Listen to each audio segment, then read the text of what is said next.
So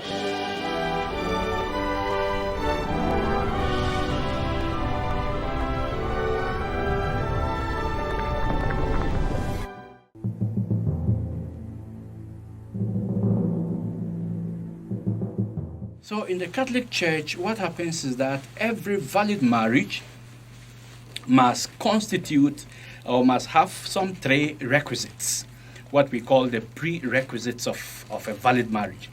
The first one is the manifestation of the consent. So what the man and the woman say to each other: I will marry you, I will take you to be my only wife or my only husband in good times and in bad, in sickness and in health, until death do us part, etc. That is what is known as the exchange of consent. So this consent must be exchanged out of the parties' free will. And when that is properly done without any coercion, any force from outside of they themselves, for instance, parents are not forcing them to marry, or some other conditions are not forcing them to marry.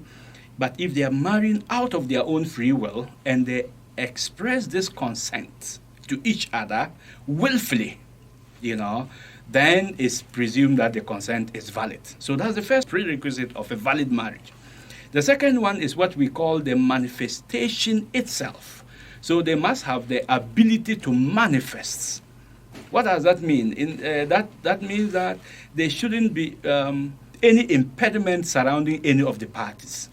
For instance, any of them should not be less than by Ghana law, should not be less than 18 years, even though in the Catholic Church, a girl of 14 years and a boy of 16 years can marry.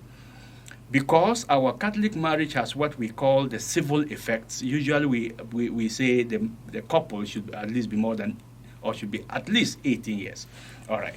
So that's what we also call the canonization of civil law. So even though the church law says 14 for a girl and 16 for a boy can marry, we try to canonize the civil law, which says 18, because that is considered the age of majority, so they can marry. So they must have the ability that is devoid of any impediment.